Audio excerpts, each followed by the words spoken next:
Salam sejahtera, selamat beraktivitas. Biarlah hari ini kita merenungkan kebenaran firman Tuhan dari Yeskiel pasal yang pertama.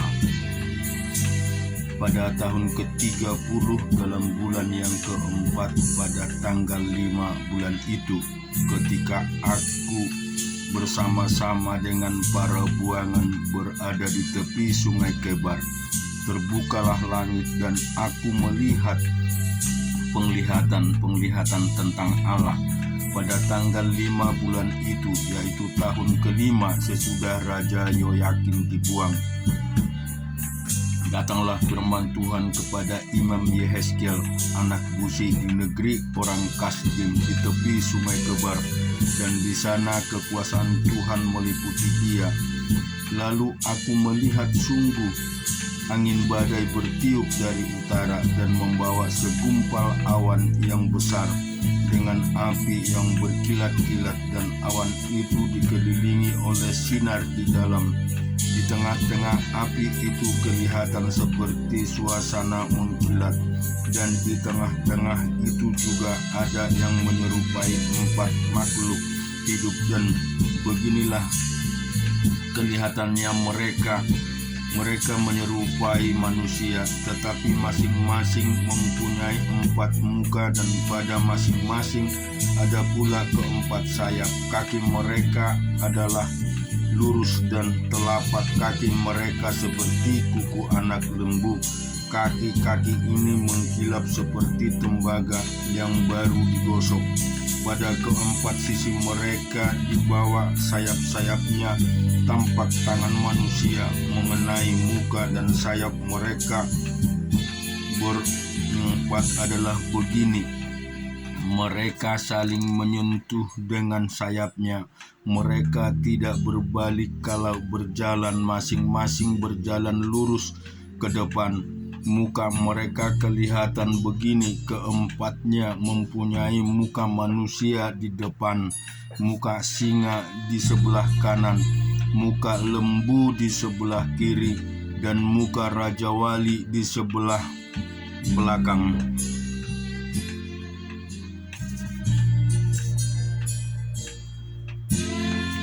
Sayap-sayap mereka dikembalikan ke atas. Mereka saling menyentuh dengan sepasang sayapnya, dan sepasang sayap yang lain menutupi badan mereka. Masing-masing berjalan lurus ke depan, ke arah mana roh itu hendak pergi, ke sanalah mereka pergi. Mereka tidak berbalik kalau berjalan.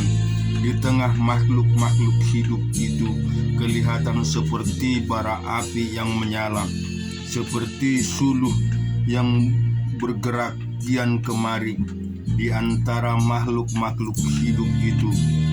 Dan api itu bersinar, sedang dari api itu kilat sambung menyambung. Makhluk-makhluk hidup itu terbang ke sana kemari seperti kilat. Aku melihat sungguh di atas tanah di samping masing-masing dari ke-4 makhluk-makhluk hidup itu ada sebuah roda. Rupa roda-roda itu seperti kilauan permata virus, dan ke-4-nya adalah serupa buatannya seolah-olah roda yang satu di tengah-tengah yang lain. Kalau mereka berjalan, mereka dapat menuju ke-4 jurusan. Mereka tidak berbalik kalau berjalan. Mereka mempunyai lingkar, dan aku melihat bahwa sekeliling yang 4 itu penuh dengan mata. Kalau makhluk-makhluk hidup itu berjalan, roda-roda itu juga berjalan di samping mereka. Dan kalau makhluk-makhluk hidup itu terangkat dari atas tanah, roda-roda itu turut terangkat. Ke arah mana roh itu hendak pergi, ke sanalah mereka pergi. Dan roda-rodanya sama-sama terangkat dengan perak, sebab roh makhluk-makhluk hidup itu berada di dalam roda-rodanya. Kalau makhluk-makhluk hidup itu berjalan, roda-roda itu berjalan. Kalau mereka berhenti, roda-roda itu berhenti. Dan kalau mereka terangkat dari tanah, roda-roda itu sama-sama terangkat dengan mereka. Sebab roh makhluk-makhluk hidup itu berada di dalam roda-rodanya.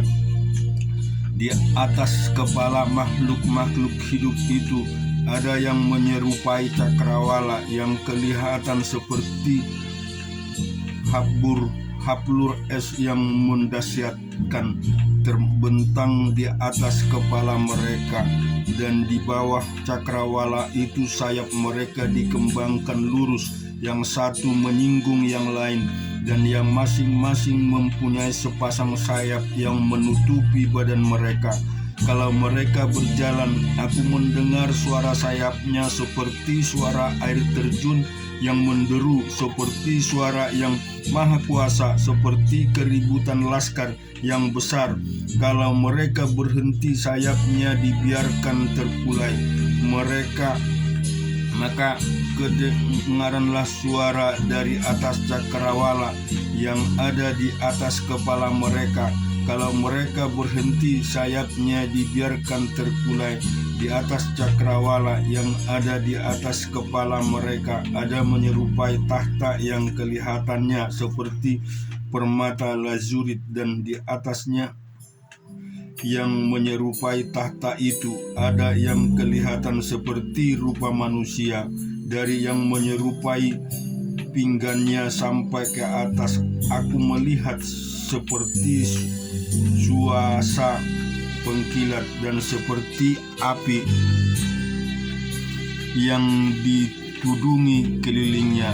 Dan dari yang menyerupai pinggannya sampai ke bawah, aku lihat seperti api yang dikelilingi sinar, seperti busur pelangi yang terlihat pada musim hujan di awan-awan. Demikian kelihatan sinar yang mengelilinginya. Begitulah kelihatan gambar kemuliaan Tuhan. Tak kala aku melihatnya, aku sembah sujud, lalu kudengar suara Dia yang berfirman. Kemudian kita baca Yeremia pasal yang ke-45. Firman yang disampaikan oleh Nabi Yeremia kepada Baruk bin Neria waktu Baruk dalam tahun keempat pemerintahan Yoyakim bin Yosia Raja Yehuda menuliskan segala firman tersebut dalam sebuah kitab langsung dari mulut Yeremia. Beginilah firman Tuhan Allah Israel tentang engkau, hai Baruk. Oleh karena engkau telah berkata, celakalah aku, sebab Tuhan telah menambahkan kedukaan kepada penderitaan. Aku lesu karena keluh kesahku, dan aku tidak mendapat ketenangan. Maka beginilah firman Tuhan, sesungguhnya apa yang kubangun akan kuruntuhkan, dan apa yang kutanam akan kucabut.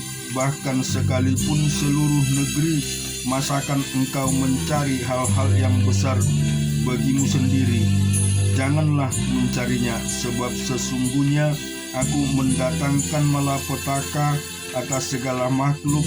Demikianlah firman Tuhan. Tetapi kepadamu akan kuberikan nyawamu sebagai jarahan di segala tempat kemana engkau pergi. Demikian juga kita renungkan firman Tuhan di dalam 2 Samuel pasal yang ke-11. Pada pergantian tahun, pada waktu raja-raja biasanya maju berperang, maka Daud menyuruh Yoab maju beserta orang-orangnya dan seluruh orang Israel. Mereka memusnahkan Bani Amon dan mengepung kota Raba, sedang Daud sendiri tinggal di Yerusalem.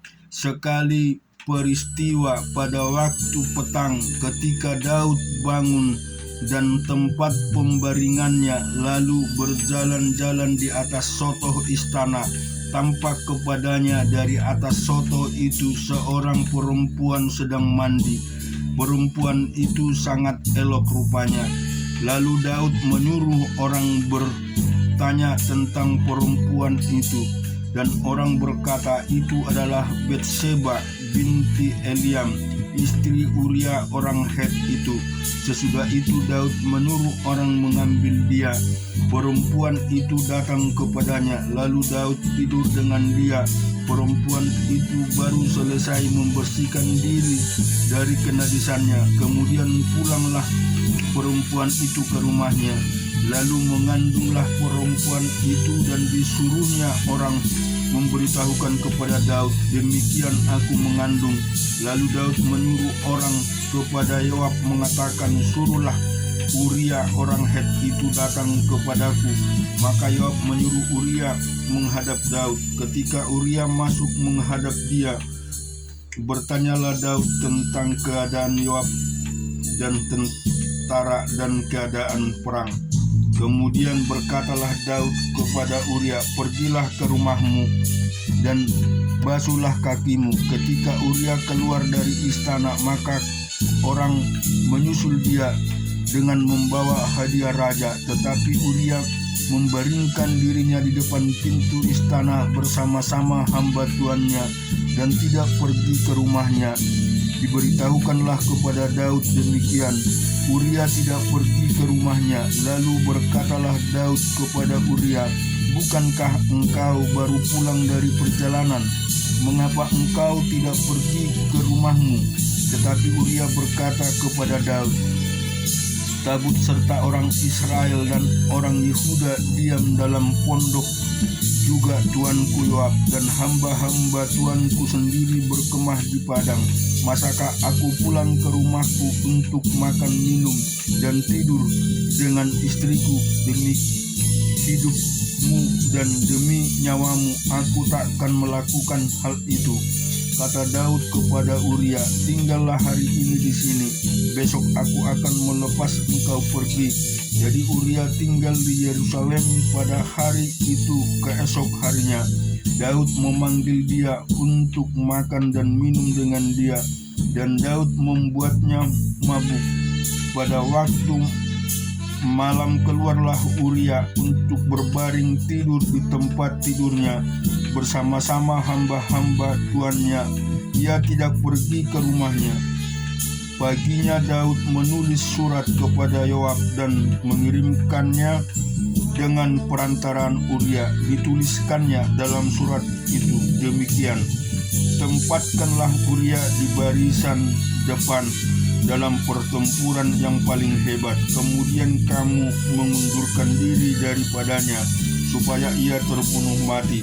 Pada waktu Yoab mengepung kota Raba, ia menyuruh Uria pergi ke tempat yang diketahuinya ada lawan yang gagah perkasa. Ketika orang-orang kota itu keluar menyerang dan berperang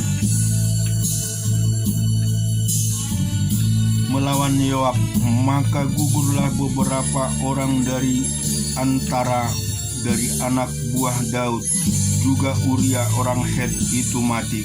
Kemudian Yoab menyuruh orang memberitahukan kepada Daud jalannya pertempuran itu. Ia memerintahkan kepada suruhan itu demikian, jika engkau sudah selesai mengabarkan jalannya pertempuran itu kepada raja, dan jikalau raja menjadi geram dan berkata kepadamu, mengapa kamu demikian dekat ke kota itu untuk berperang? Tidakkah kamu tahu bahwa orang akan memanah dari atas tembok?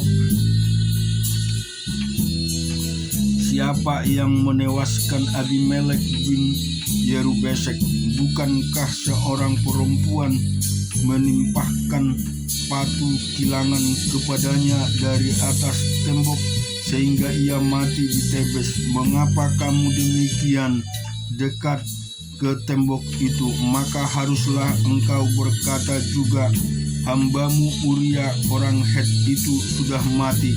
Lalu pergilah seluruh suruhan itu, dan sesampainya ia memberitahukan kepada Daud segala yang diperintahkan Yoab kepadanya. Suruhan itu berkata kepada Daud, orang-orang itu lebih kuat daripada kami dan keluar menyerang kami di padang, tetapi kami mendesak mereka kembali sampai ke lubang pintu gerbang. Pada waktu itu pemanah-pemanah penembak kepada hamba-hambamu dari atas tembok, sehingga beberapa dari hamba raja mati juga. Hambamu Uria orang Het itu sudah mati. Kemudian berkatalah Daud kepada suruhan itu, beginilah kau katakan kepada Yoab, janganlah sebal hatimu karena perkara ini, sebab sudah biasa pedang memakan orang ini atau orang itu. Sebab itu perhebatlah seranganmu terhadap kota itu dan runtuhkanlah itu. Demikian kau harus kuatkan hatinya.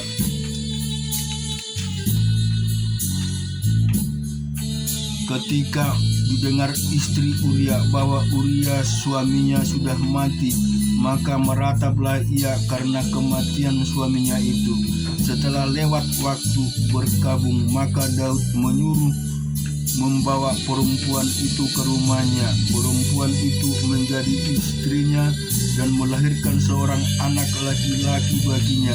Tetapi hal yang telah dilakukan Daud itu adalah jahat di mata Tuhan.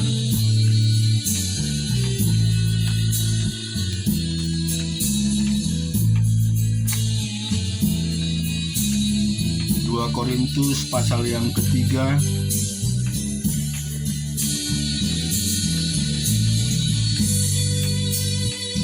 Adakah kami mulai lagi memujikan diri kami, atau perlukah kami seperti orang lain menunjukkan surat pujian kepada kamu atau dari kamu?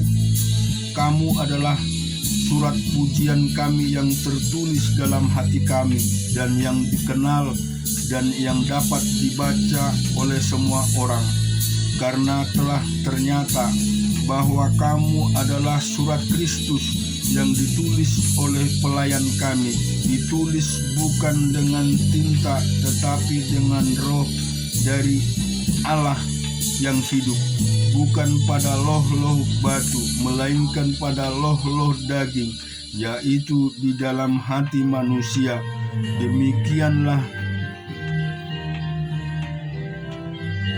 Demikianlah besarnya keyakinan kami kepada Allah oleh Kristus. Demikian diri kami sendiri, kami tidak sanggup untuk memperhitungkan sesuatu seolah-olah pekerjaan kami sendiri. Tidak, kesanggupan kami adalah pekerjaan Allah. Ialah membuat kami juga sanggup menjadi pelayan-pelayan dari satu perjanjian baru yang tidak terdiri dari hukum yang tertulis, tetapi dari roh. Sebab hukum yang tertulis mematikan, tetapi roh yang menghidupkan. Pelayan yang memimpin kepada kematian terukir dengan huruf pada loh-loh batu. Namun demikian kemuliaan Allah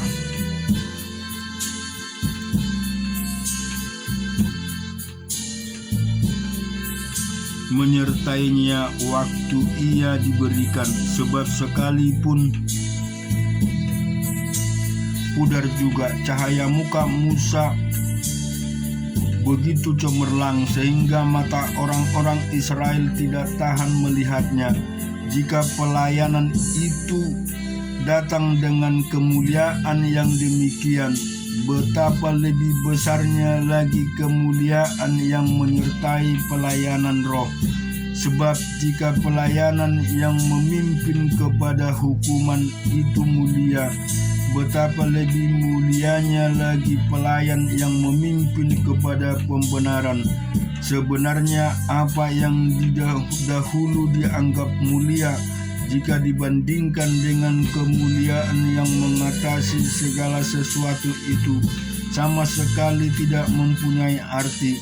Sebab jika yang pudar itu disertai dengan kemuliaan, betapa lebihnya lagi yang tidak pudar itu disertai kemuliaan. Karena kami mempunyai pengharapan yang demikian, maka kami bertindak dengan penuh keberanian, tidak seperti Musa yang menyelubungi mukanya, supaya mata orang-orang Israel jangan melihat hilangnya cahaya yang sementara itu. Tetapi pikiran mereka telah menjadi tumpul, sebab sampai pada hari ini selubung itu masih tetap menyelubungi mereka. Jika mereka membaca perjanjian lama itu tanpa disingkapkan, karena hanya Kristus saja yang dapat menyingkapkannya. Bahkan sampai pada hari ini, setiap kali mereka membaca kitab Musa, ada selubung yang menutupi hati mereka. Tetapi apabila hati seorang berbalik kepada Tuhan, maka selubung itu diambil daripadanya. Sebab Tuhan adalah roh, dan di mana ada roh Allah, di situ ada kemerdekaan. Dan kita semua mencerminkan kemuliaan Tuhan dengan muka yang tidak terselubung. Dan karena kemuliaan itu datangnya dari Tuhan yang adalah roh, maka kita diubah menjadi serupa dengan gambarnya dalam kemuliaan yang semakin besar.